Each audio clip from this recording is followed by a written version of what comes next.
All right, so let's move on. I'm really excited to introduce the second panel discussion, Building a Future-Capable Allied Defense. And for this discussion, please welcome His Excellency Kristjan Prikk, Ambassador of Estonia to the United States, Mira Resnik, Senior Director for Global Policy and Defense Cooperation at Saronic Technologies, André Loesekrug-Pietri, who's President of the Joint European Disruptive Initiative, and Birger Steen, who's the CEO of NORSAR. And this session will be moderated by Matthew Kaminski, a board member of SIPA. Matthew, Matthew and all the speakers, thank you so much for being with us, and over to you.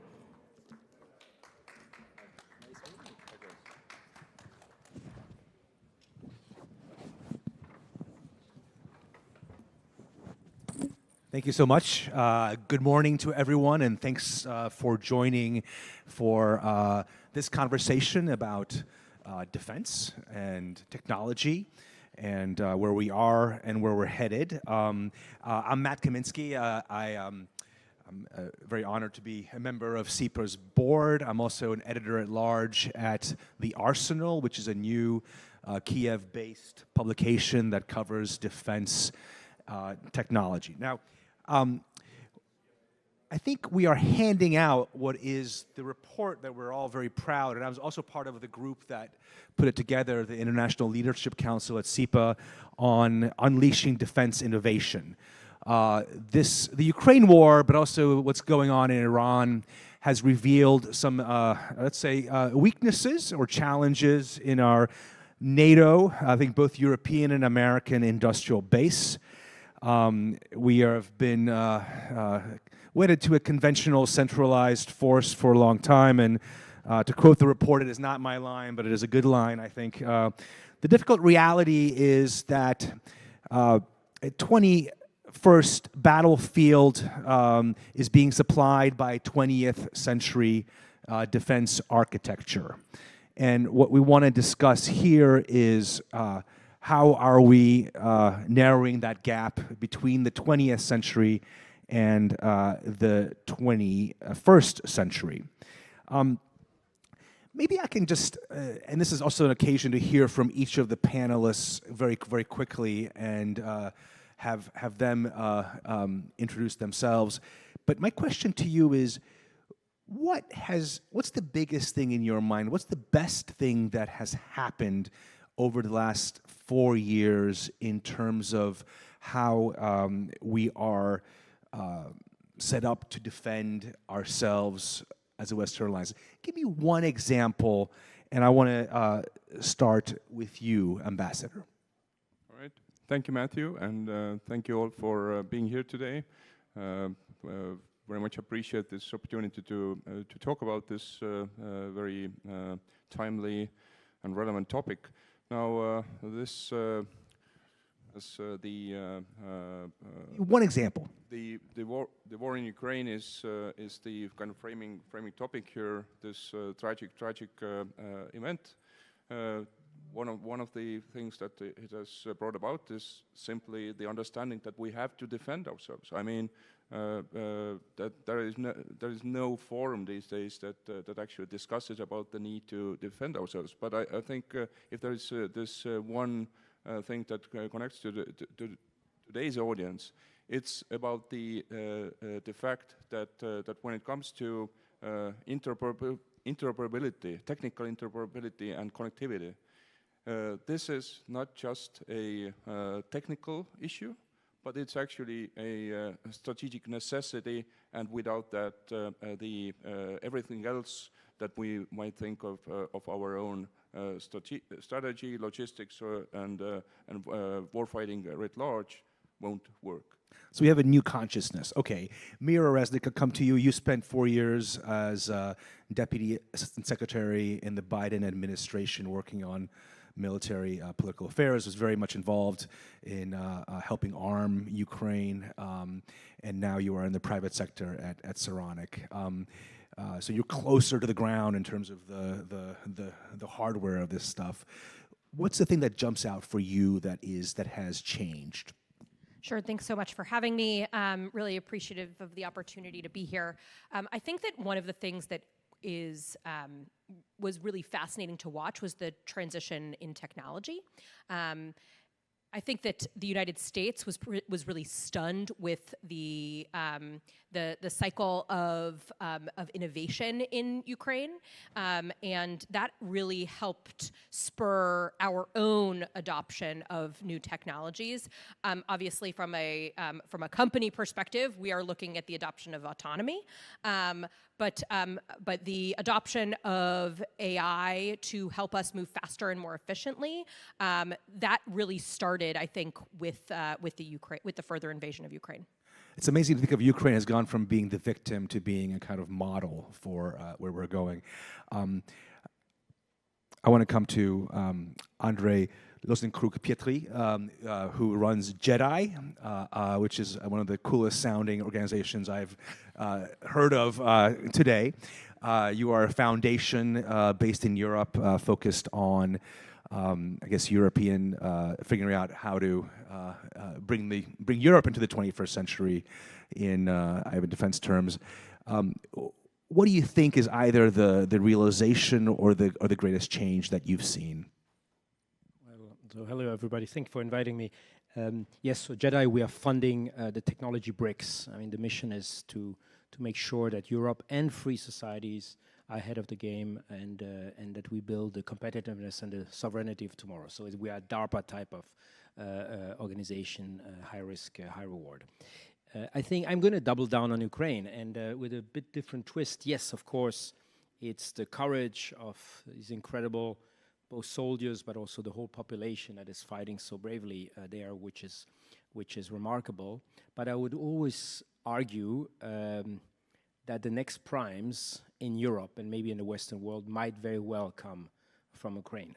I think what we are seeing right now is that everything that makes a successful defense company and industry in general is applying what the Ukrainians are learning the hard way. Mass does not beat, but is at least as important as sophistication.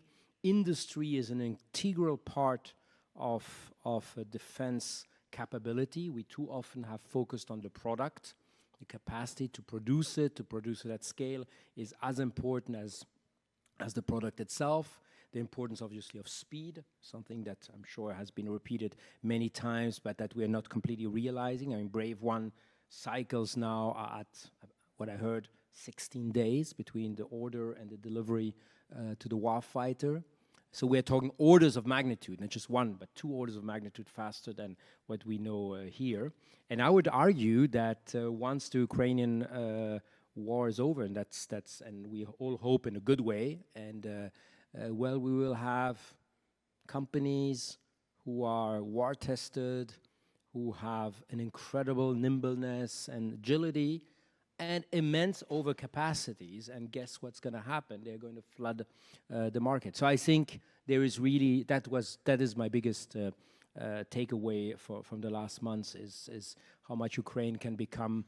I mean, maybe Ukraine from a European perspective, take a European perspective now, is the defense or future industry Silicon Valley that the Europeans have always been dreaming of.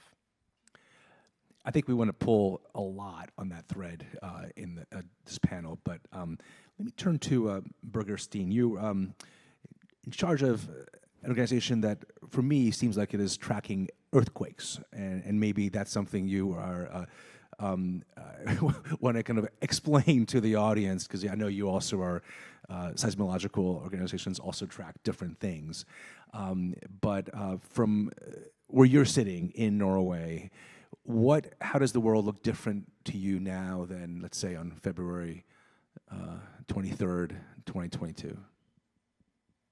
Yeah, first of all, my day job is as CEO of NorSAR. NorSAR, I just said thank you to the DARPA representative, because we were started in 1970 with a gift from the US government to the Norwegian one, which is the biggest seismic array in the world. And we've managed that gift well, so we are still among the leading seismology, detection seismology institutions, and we listen for man-made seismic signals, such as nuclear explosions.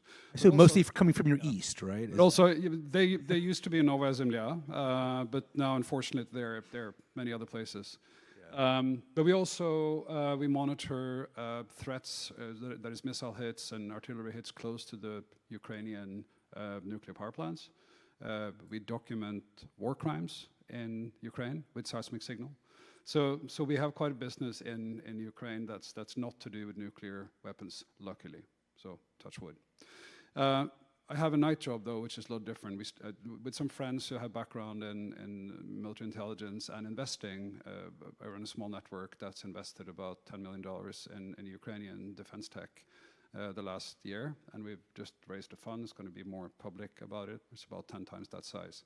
So we'll be continue to invest only in Ukrainian defense tech that is in need of $1 million or $2 to scale. So only thing that works, and only things that are used at the front, but that need more money, because that's the biggest resource we think we could bring to Ukraine. So that's sort of my vantage point here. And I was very happy with your handover here, because I think Silicon Valley 2.0 is the answer to your question.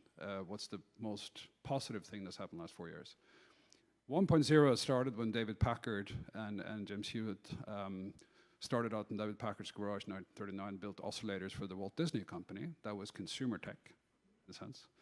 1 year later, in 1940, the US Army Signal Corps became their biggest customer, and they did the first hockey stick in Silicon Valley history on the back of the need for oscillators and oscilloscopes for the Pacific Theater. So that's the birth of Silicon Valley. It's really born dual use. And then the last 87 years, we've sort of gone separate ways. You have one very fast, very agile, very practical sort of side, and you have one very increasingly ossified, hidden behind secrecy and weird acronyms and slow processes that's become the world of the primes, as you described. So I actually hope that it won't be the primes. I hope it would be much more dynamic than what's the current world of the prime, now that Silicon Valley has landed in Europe as Silicon Valley 2.0 in Kyiv. Let's stay with Ukraine for a little bit. It's landed in Europe, although Ukraine is not in the European Union. It's not in NATO. It's not in any of the institutions Yet. I was on a stage earlier this week with Oleg Roginsky, who's the CEO of U-Force in Los Angeles, and that's the first, I guess, Ukrainian unicorn that has emerged from this war. And I think the question that we discussed then, but is still kind of left hanging, is what will this industry look like beyond the conflict? What makes you confident that actually you will get proper global players coming out of what began as, I guess the CEO of Rheinmetall said inelegantly, housewives building drones in their kitchens. And what stands in the way? Let's just start with the positive case. Why do you think that the next prime, that the primes in Europe will emerge from Ukraine at scale? Let's start with André. First, on the comment of Papager, it's very unfortunate because when you look at the company, yes, it's making billions by selling equipment that will be totally worthless on the combat zone, but it's also extremely agile because you probably saw just in the last 6 months they made very agile deals with drone companies like Destinus. They made a deal with a Polish-Finnish company called ICE. I mean, they are very agile in some way, and then you have these comments, which is a bit surprising. Sometimes, the old DNA comes back. First, because we always had, for example, I give you an example. In Germany, you have 2 innovation agencies. That's pre-2022 mindset. One for the civilian side and one for the military side. They do exactly the same thing. They don't talk to each other. They hate each other, but this is typically the old mentality of thinking, when you hear this word dual use, I think it's people who have not understood the new reality that actually everything is weaponizable. We saw that during COVID, that masks and vaccines became weapons. So I think what Ukraine is today doing, yes, for military use, is completely applicable to the rest of the industry. And think about, I mean, I'm here with a delegation of our partners, and one of them said, I mean, the future is very much on an unmanned, it's an unmanned economy. I mean, drones is the example, but you could say robotaxi is the other. And if you think that we are an aging population mentality trend, increasingly robotics and unmanned will be a way to actually reduce the costs of an aging population and give a lot of people much more way to be independent much longer. So there's a huge opportunity from a reindustrialization point of view. There's an opportunity to be finally strategic. I mean, let's face it, I'm very proud to be European, but the Europeans, if they have a strategy, it's at the member state. There is no common strategy. And we are very reactive. We are a bit the continent of strategic surprise. We're surprised by OpenAI. We're surprised by Starlink. We're surprised by our French president was surprised by the war. Well, nobody can predict the future, but at least in this very uncertain world, I think it's the duty of states to as much as possible anticipate. Otherwise, you are what the Brexiters used to call, you lose control, and that's what our citizens are telling us with it. But coming back just on Ukraine, one word, I think a lot of the industry that is built there, fast scaling, going from 100,000 drones in 2022 to 9 million apparently this year, doing times 100, reshoring some critical components like batteries or engines in order not to be dependent on Chinese producers, putting all in on robotics, which could be a pull like automotive was a pull because it needs new material, it needs components, it needs semiconductors. So it could be a huge game changer for reindustrialization of Europe and of Western countries like the US. So I think on that way, I think Ukraine is a playbook that is interesting to follow and hopefully scale. Let's keep on the positive case, and I want to get back to some skepticism that I've also heard. Mira or Birger, where do the Ukrainians really stand out for you? What are they especially good at? Where are they at the leading edge right now? They are at the leading edge when it comes to what works for them, but that doesn't necessarily mean that that is going to work for other partners. So they are, what we witnessed with FPV drones is incredible. What we're witnessing with remote-controlled boats, what some might call USVs, and that's what Saronic produces as well, it is amazing for a Russian fleet in the Black Sea. So they are producing for themselves in order to win, which is critical. I mean, they are fighting for their lives. In order to address the previous question, though, is what does this look like in the future? We have to look at scale. And therefore, Ukrainian industry is going to have to think beyond its borders for what other partners need. And that is going to be, I think, a little bit more challenging. The testing environments are different in the North Atlantic than they are in the Black Sea. It'll be different in an American context as well, where we're looking at power projection.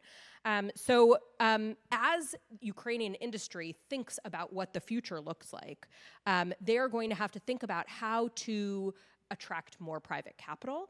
I think one of the things that Ukrainian industry is really good at is dual use, absolutely. I think that this is the future of defense technology. From an American perspective, dual use allows scale without the ITAR.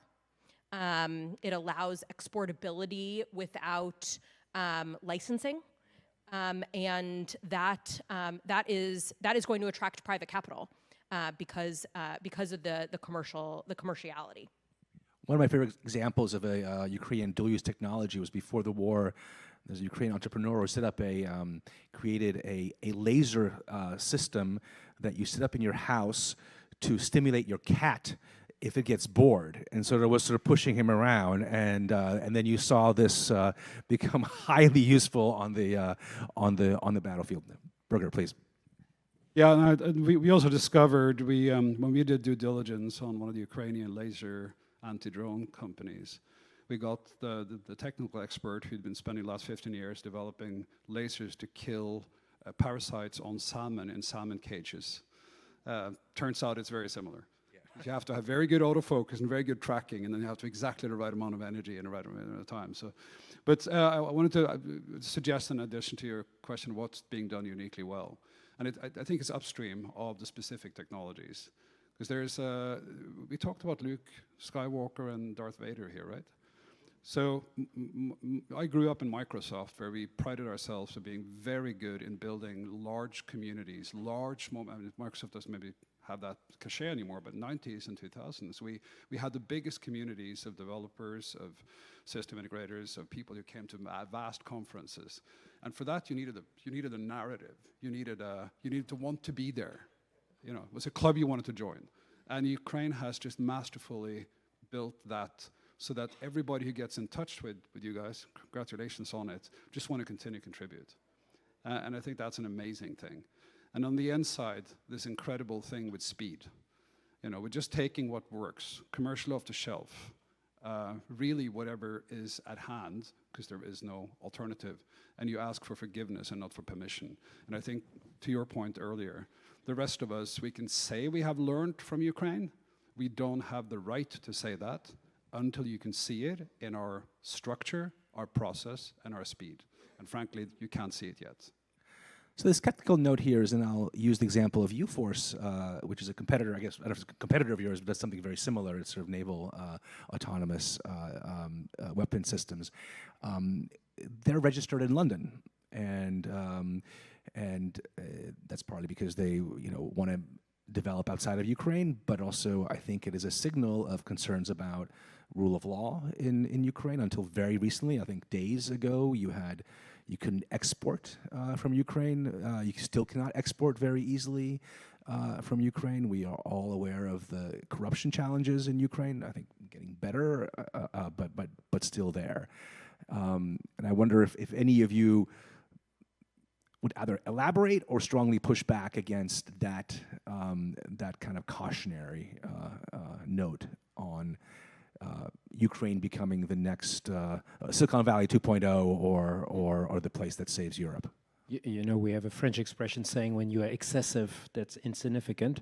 But so of course, often we put our ideas, but there are always counterexamples. But I don't know enough Ukraine to comment specifically on the challenges. But I would say in all societies you have huge inertia. You don't have a country that goes from 150, 120 ranking in anti-corruption to 0 in one day. So it takes time. Sometimes people say it takes a generation. What sometimes the European Union forgot when we went very, very fast with accession. I mean, scale is important, but if you dilute the decision capability, then there is a real risk. But that note being a part. Now, the one thing that I think is interesting for Ukraine is also the way they do change. I was very interested to see that now the Minister for Digital, which apparently is the longest serving member of the government since the war of Ukraine, has now become Minister of Defense. And look at what happened with their defense industry. I mean, we should not say it's all positive. I mean, they realize that it's very difficult to restructure the state-owned companies. So instead of trying to restructure that we're all trying to do, the Department of War, the French Ministry of Defense, the German Ministry of Defense, etc., they said, okay, spending time trying to reform, and it's not a cynical point of view here, would waste a lot of our resources. Let's just create something new next to it. And that's how basically you have two procurement streams currently in Ukraine. And I think this is a learning for the transformation of our organizations, even of our governments. And by the way, we apply that at JEDI. We realized that doing a disruptive innovation agency at the commission level, we would spend 90% of our time fighting the bureaucracy. And again, I'm a proud European, and I think we need European institutions. But if If we don't change our institutions as fast as the world is changing, then increasingly we will be in a defensive or compared to autocratic systems, which we don't want to live in, but which have two advantages. One, they think long term, and two, they are ultra pragmatic. I mean, China is not ideological anymore. They are the most pragmatic people on earth, like probably the Ukrainians, like you said. So I think what we can learn from Ukraine is how you change a country in a very pragmatic way, in a very fast way. Kristjan, you come from a country, we were talking before this panel, that I was there in 1993, as per you, and Estonia in the early 90s, Estonia today is another planet. You're now going to NATO as ambassador this summer. Is, for you, the key thing was joining the EU and NATO. Is that the key for Ukraine? Are you going to get them into both institutions by the end of 2027? And if not, how can Estonia help push? And how can Eastern Europe and Ukraine's allies help push Ukrainian or pull Ukraine rather in to the European system? Yes, I won't speculate about the exact years, but I think in 2026 it should be clearer to everyone than ever before that getting Ukraine to join the European Union is something that I absolutely do agree can not be just beneficial for Ukraine, but also for Europe to revitalize the European economy, to help to speed up the industrialization where it matters, and to kind of import the kind of attitudes and practices that actually are needed for this current time. As far as NATO goes, obviously we do know that the let's say political conditions are not there at the moment. However, Estonia strongly believes not here, rather. Estonia strongly believes that Ukraine in NATO would benefit very much the rest of NATO as well. We believe that it wouldn't make any sense to, let's say, build a separate NATO for Ukraine, as the effort of coalition of the willing or the security guarantees through coalition of the willing would end up if taken seriously. So to get Ukraine to NATO would also help us to defend the rest of NATO better than we might be able to do today. And just to kind of connect with the previous question, I do think that whereas everyone, including Ukrainians, do understand that the next major conflicts may look differently than what is going on tragically in Ukraine right now, we all know that Ukrainians are great in problem solving. So they can also be part of the effort to solve the problems elsewhere than in Ukraine, and they are absolutely great in streamlining. When you kind of streamlining the processes, streamlining or getting rid of the kind of processes and institutions, if necessary, that don't make any sense for the problems of today. If we combine this with their industrial potential, their really great engineering potential, and also business acumen, then that's a combination that we should never miss, and we should never have them out of our team. And on the other team.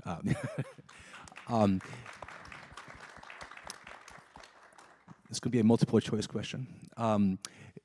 What is the most important key to getting Europe, but I would say maybe the transatlantic alliance, to get fully into the 21st century in military and security terms? A, money. B, strategic autonomy from the US and European integration. C, a stronger transatlantic alliance. Or D, other. Who wants to? Yeah, other. We make a condition for Ukraine's accession to NATO that they lend us either Minister Fedorov or General Budanov to run NATO. Hey, a home crowd here. I would say a combination of other, certainly resources matter. And I think that is something that we saw this year starting in Europe, a real responsibility that we saw in announcements, but not necessarily contracts. So I think that if this is going to change the way that NATO does business, that the transatlantic relationship does business, resources are going to have to be a part of that. But I think adoption at scale is actually more important. I honestly think that most European governments, and frankly sometimes in the United States also, believe that building a future capable allied defense is experimentation and not adoption at scale. And that needs to change wholesale. Many of the technologies that exists in order to build a future capable allied defense they're already out there. They have been experimented. Autonomous systems, AI-enabled targeting and decision support, resilient communications, uncrewed maritime systems, aerial systems. These systems exist already and are not being adopted. So the problem is not technological innovation. The problem actually is institutional adoption. And I think that institutional adoption is the missing link there.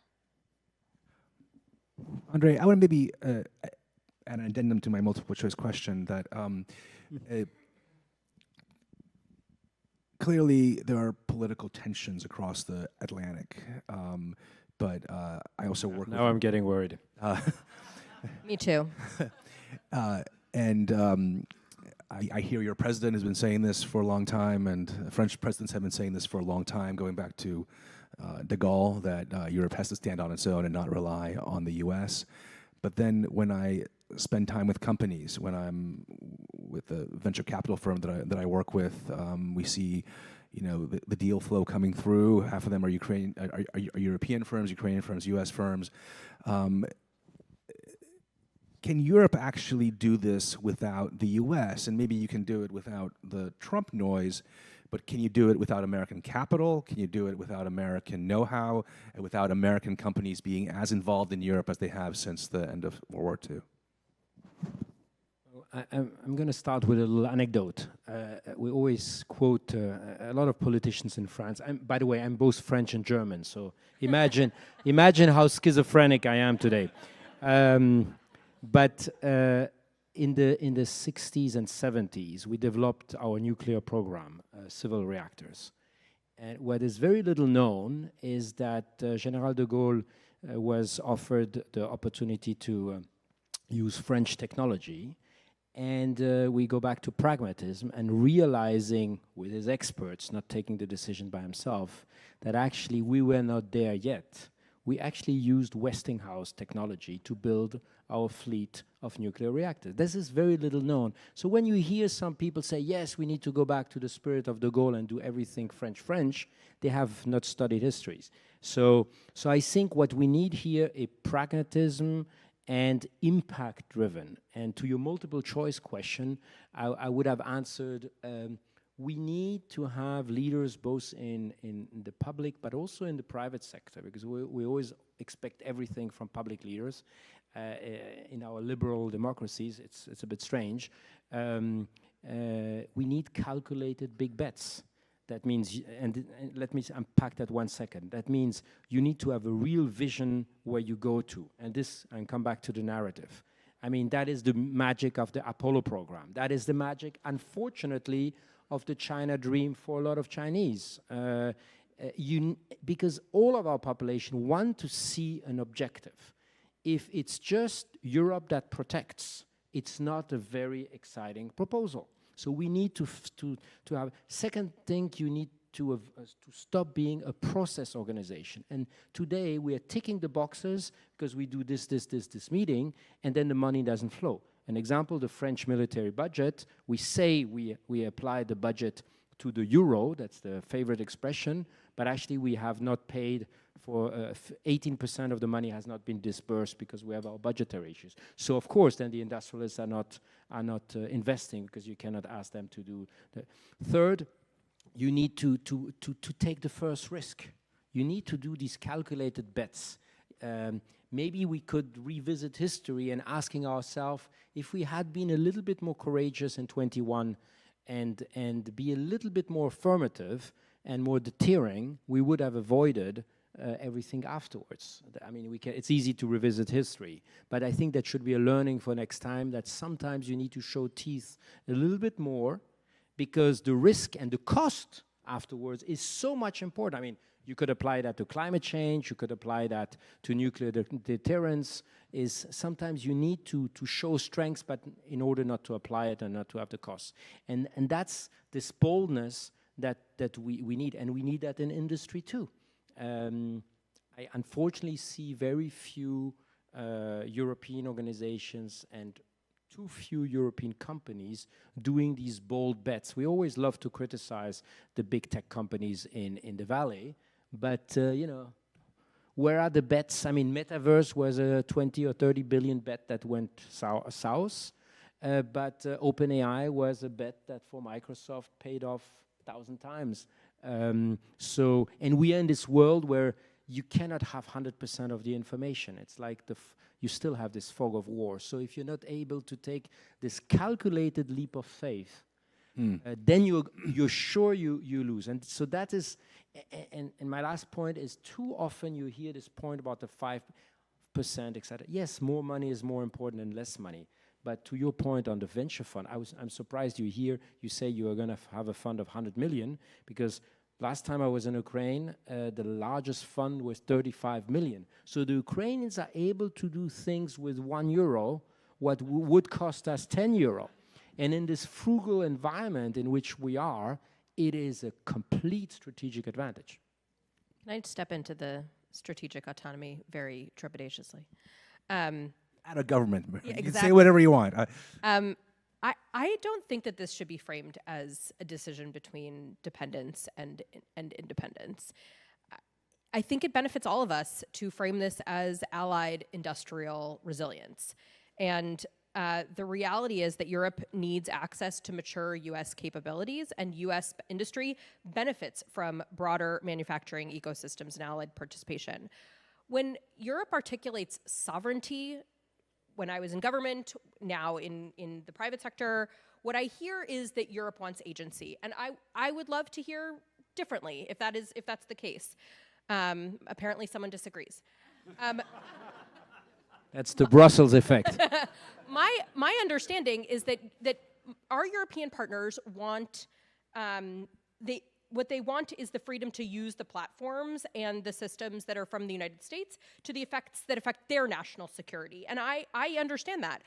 Coming from the private sector, like, our platforms are modular so that a European partner can put whatever systems they want to onto our platforms. Where it can connect to their national C2 system. That gives them better reach. And so I think that this gives partners their relevant national capability, and it allows all of us to build the arsenal that we need. I think we need more participation, not less. Prikk, you want to jump in? Yeah, no, thanks for getting back to the narrative level here, because this dependence versus independence, I want to quote Sir Richard Moore, who just retired as head of MI6, and he was asked about how do you do your business with everything that's going on the sort of top level in the two countries. And he said, look, there are hundreds, thousands, tens of thousands of personal and institutional bonds that cross the Atlantic. They worked for 80 years. So that's the substrate, that's the reality we operate in. And what goes on top is relatively unimportant compared to that.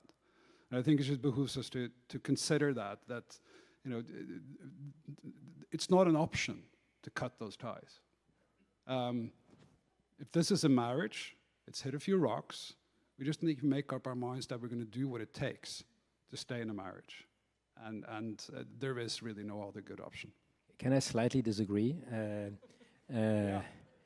I think framing it as a marriage It's like with a French-German couple, and then you try to do this big project and say, yes, we're going to do a future fighter. Just Are you the big project? yeah. I love it. I'm a direct consequence of sending a lot of Germans into France and the opposite, you know. That happens. At the end of the panel, you will decide if it was successful or not.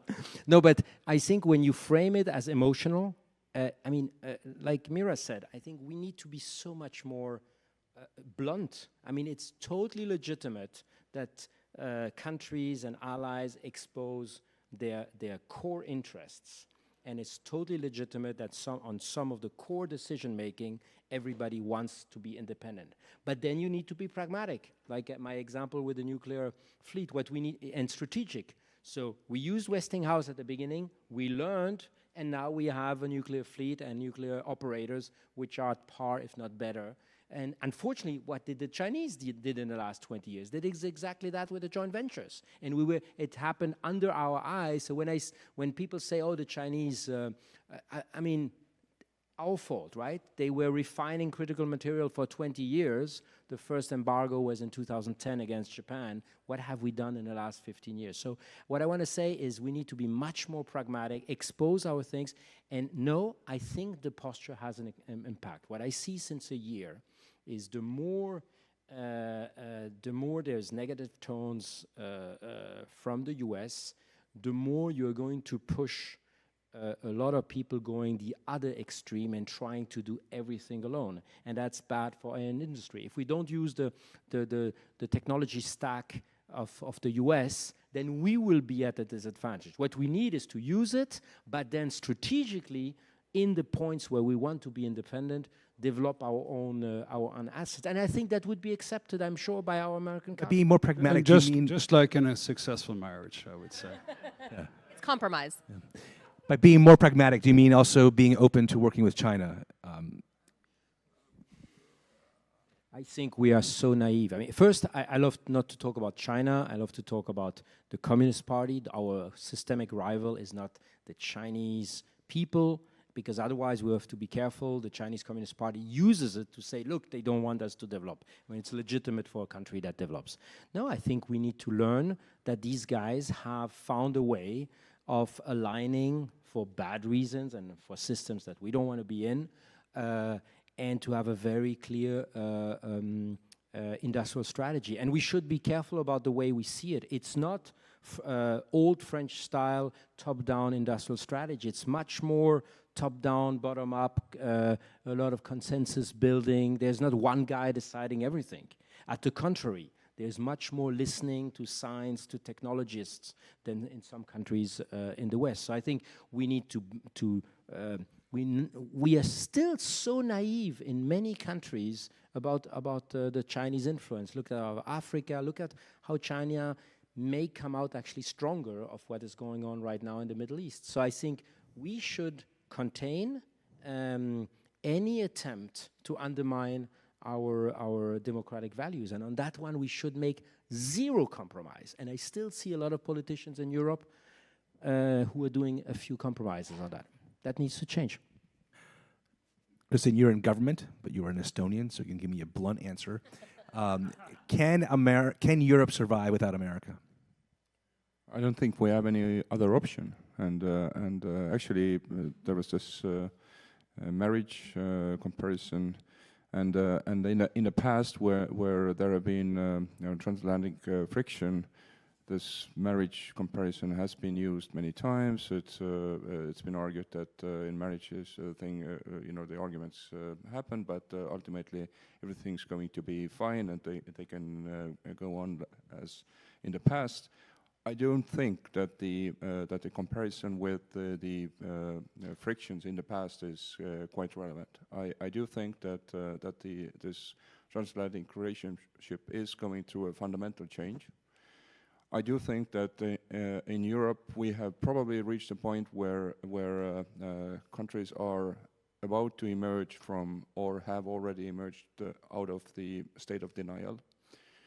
But unfortunately, and going back to your question, I think that the let's say prevalent attitude right now is that oh my God, but we cannot live in a different relationship. I do think that we can.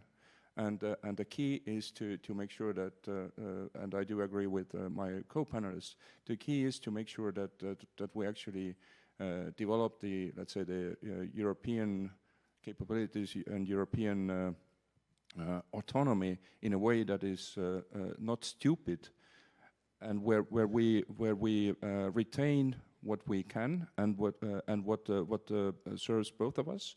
But we work really hard to develop certain European capabilities, ability to plug and play with the American systems, and get stronger through it. I do also hope that US also reaches the understanding that opening up, for example, US defense industry and all these regulations that we are talking about is actually also mutually beneficial. We see how American defense industrial base is not able to cope up with demand, yet we cannot produce the same weapons easily in Europe, but we have to go through all kinds of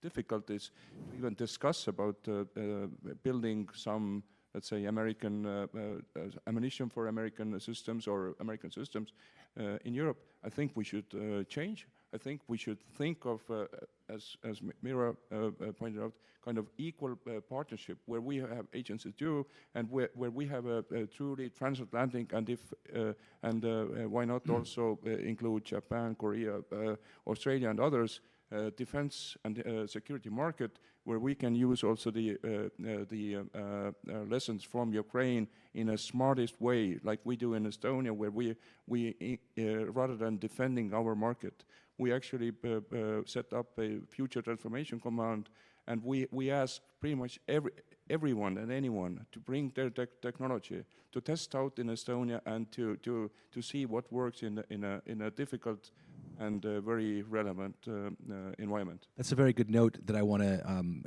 continue on very briefly. Let's discuss how we unlock capital, but how do we unlock innovation, unlock the potential that transatlantically in the US and in Europe. You're all involved in some way or another in the private sector. Giving you a magic wand for 1 minute each, what would you do to change? What regulation would you change? What tax regime do you think needs to be changed that would kind of actually have a disproportionate positive impact right now? Yeah, so top-down management is oftentimes, well, at least insufficient. Could be a really bad idea if the top has the wrong impression or plan. But if we could, I mean, in our little guerrilla operation, the hoops we have to jump through to get cash transferred from Norway to Ukraine, you know, the KYC loops, and there's a new, in Norway we have snow, we go skiing, and before you have a track machine, you know, do the grooming, you walk your own path. It's literally like that. You have to create your own tracks in the forest. So if we could just do a top-down review of everything that stops us from bringing the money and the talent to where the biggest problem is, and where it's being solved most successfully, which is Ukraine. And just do a top-down review on that, and just say it's got to go. It's got to take 1 day, not 1 year. President Zelensky famously said, "I don't need a ride, I need more ammo." 912 days later, the Norwegian-Finnish ammunition producer Nammo shares their recipe for the 105mm extended range grenade with Ukraine. So it could have taken 9 hours. It could have taken 9 days, 9 weeks. It took 912 days. It's just unforgivable. Can only do better. Just one point before answering your question on what Ambassador said, to double down. NATO, that we didn't talk a lot about. I mean, the magic weapon of NATO is obviously interoperability. And when you think about the world of business, the world of industry, it's all about scale, especially in this technology-driven world. The risk is everywhere the same. But if you have national markets, the risk-reward does not justify. So having very large markets is absolutely critical to make these calculated bets justified. And this is why also Europe is lagging behind because of this fragmentation. So I think that is an unlock. On the magic wand, I would say one thing is we always jump into projects without, that's my only comparison with the marriage, without formulating our vows, our strategy. If on the joint fighter, we had clearly said, what do we want as a mission? That's why I'm so convinced about this mission-driven. Then you align the industrialists. But if you just say to two competing airplane manufacturers, make a plane together, what do you expect is going to happen? We don't think joint strategy together. And I don't think it's enough happening between the US and Europe together. I think that is what the European Commission should focus on, instead of meddling into all the nitty-gritty of procurement, etc. But what are the joint projects that only work at the European or at the transatlantic? If you have a joint project, if a joint vision, a joint narrative, then the rest flows relatively naturally, and you also show you are in control. Again, I come back to this democratic imperative, and our citizens feel that we decide our future and it's not decided by others. We could do a whole panel on export controls. I won't get into that. But what I will say is talk about, in order to get to a resilient defense industrial base, there has to be sustainable procurement pathways. That is the signal to the commercial market. That is the signal to the investment community that will invest in some of these new technologies. But it's not just about clearer requirements. I don't mean like the height or the length or the payload capacity. I mean, what is their desired effect? And it is very difficult to do that with just one country. To do that multinationally is very, very difficult. We saw this with AUKUS Pillar 2. But there has to be a sustained commitment on a transatlantic basis in order to be able to look at the threats in the future. Yeah, it's difficult to add anything to that. And there are nitty-gritty things that people who deal with budgets or regulations can talk about for hours. But I think what is right, we have to understand that the mission at this point of time, in 2026, for the West collectively, is to survive. It's not abstract, to have a strong defense or something, but it's about taking care of our existential interests. And in order to do that, and to also take care of some of this nitty-gritty, how to get the market to send the right market signals and so on and so forth. I like the idea of bringing in Minister Fyodorov to maybe take a look at some of the processes and organizations that we have, and give some friendly advice to us how to streamline them to extreme to get us to fulfill the mission. I think as part of your magic act, you need to make a clone of him because he's probably still needed in Ukraine. That comes more to the end. I will have failed in my duties if I did not tell you that this report from SIPA, Unleashing Defense Innovation, it was spearheaded by H.R. McMaster and Annegret, and here I have Annegret Kramp-Karrenbauer, the double-barreled German names are harder for me than French ones. And to thank this excellent panel for a really great discussion. Thank you all.